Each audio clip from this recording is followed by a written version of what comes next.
अस्सलाम वालेकुम, welcome back to my channel. उम्मीद करती हूँ सब ठीक ठाक होंगे। आज हम बात करेंगे गीदड़ के बारे में।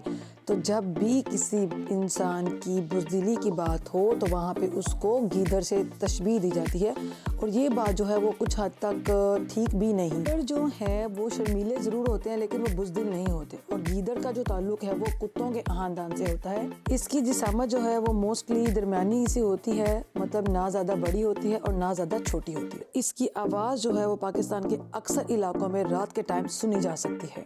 गीदड़ों की 3 किस्में होती हैं, लेकिन इनमें से जो एक किस्म जो पाकिस्तान में पाई जाती है वो है गोल्डन जैकल, यानी कि सुनहरी या गोल्डन कलर का गीदड़। इसका ताल्लुक वैसे तो कुत्तों के ख़ानदान से है, लेकिन इनके ख़ानदान में लोमड़ी, भेड़िए और गीदड़ भी शामिल होते हैं। और इनको बुज़दिल कहने वाली मिसाल जो है वो आप इस बात से हम ये अंदाज़ा लगा सकते हैं कि कितनी हद तक ठीक है कि कभी कभी ये अगर नवाला छीनने पे आए तो ये शेर के मुंह से भी नवाला छीन लेते हैं और उनको भी अटैक करके भगा देते हैं।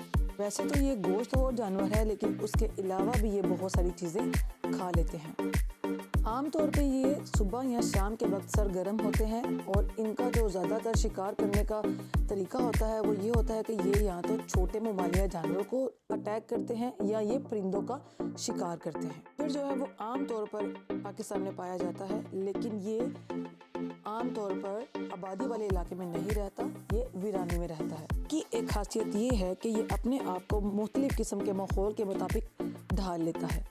आमतौर पर ये पाकिस्तान के पहाड़ी इलाकों में नहीं पाया जाता, लेकिन अगर इसको ढूंढना हो तो ये किसी भी दूसरे मैदानी इलाकों में मिल सकता है। तो इसको पाकिस्तान में आम तौर पर पाया जा सकता है, लेकिन कुछ इलाकों में इसकी जो आबादी है वो बहुत हद तक कम हो रही है।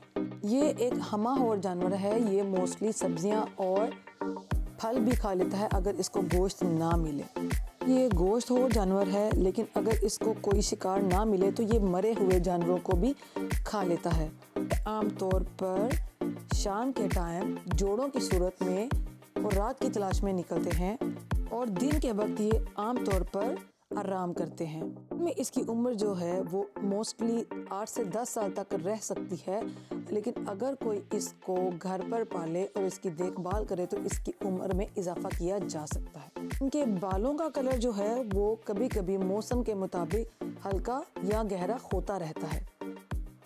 इनके कान जो हैं वो लंबे होते हैं, और जो इनकी दुम होती है वो झाड़ी की तरह होती है। गीदड़ों की दूसरी किस्म का नाम है ब्लैक पैक जैकल। ये जो किस्म है इनकी वो जनूबी अफ्रीका में पाई जाती है। तो गीदड़ों की किस्म होती है ये अपनी रिहाइश आम तौर पर खुश्क इलाकों में रखना चाहते हैं। कि कमर पे ब्लैक कलर के बाल होते हैं, लेकिन जो इनका पेट वाला हिस्सा होता है उस पे लाइट कलर के या स्किन कलर के बाल होते हैं। के अलावा जो गोल्डन जैकल है वो अपनी जो रिहाइश है वो नमी वाले इलाके में रखना पसंद करते हैं। गीदड़ों की एक बात ये भी है कि जब इनको खाने को कुछ नहीं मिलता तो वो आबादी वाले इलाके की तरफ रुख करते हैं, और जिसकी मिसाल एक ये भी दी जाती है कि जब गीदड़ की मौत आती है तो वो शहर का रुख करता है, क्योंकि जब ये आबादी की तरफ मुंह करते हैं तो लोग इनको अटैक करते हैं, इनको जो है वो मारने की कोशिश करते हैं, जिसकी वजह से ये मिसाल मशहूर हुई है। गीदड़ जो हैं वो अपने इलाके में किसी भी दूसरे जानवर को घुसने नहीं देते, वो इनके ऊपर अटैक करते हैं ताकि अगला जानवर जो है वो इनके इलाके से डरकर भाग जाए। आमतौर पर जो गीदड़ हैं वो ग्रोह की शक्ल में रहते हैं, और एक ग्रोह में कम से कम 10 और ज़्यादा से ज़्यादा 25 से 30 गीदड़ रहते हैं। गीदड़ों में नर और मादा जो हैं वो एक ही जोड़ा बनाकर रहते हैं, और वो अपना पार्टनर कभी भी तब्दील नहीं करते। वो नर और मादा मिलकर अपने बच्चों को पालते हैं और उनको बड़ा करते हैं, लेकिन अगर नर और मादा में से किसी एक की मौत हो जाए तो बाकी सब खानदान की या बाकी जो ग्रोह होता है उसकी ज़िंदगी बहुत मुश्किल हो जाती है। इनके बच्चों के पैदा होने का जो टाइम है, जो प्रोसेस है वो ज़्यादा से ज़्यादा 70 दिन तक होता है, और इस दौरान में ये ज़मीन में गड्ढा खोदकर उसमें रहते हैं, और फिर जो मादा है वो कम से कम 5 से 7 बच्चों को जन्म देती है। नर और मादा मिलकर इनको चलना सिखाते हैं, और फिर साथ साथ इनको शिकार करना भी सिखाते हैं। اور قریب 11 ماہ کی عمر میں جو بچے ہوتے ہیں وہ اپنے ماں باپ سے الگ ہو جاتے ہیں۔ اور اگر بات کی جائے تو گیدڑ جو ہے وہ ماحول سے گندگی کو بھی صاف کرنے کا ذریعہ ہے، کیونکہ اگر مردہ جانوروں کی علائشیں اگر کہیں پہ بھی پڑی رہیں گی تو اس کی وجہ سے ماحول خراب ہوگا، لیکن یہ ان کو کھا کر ماحول کو صاف ستھرا رکھتے ہیں۔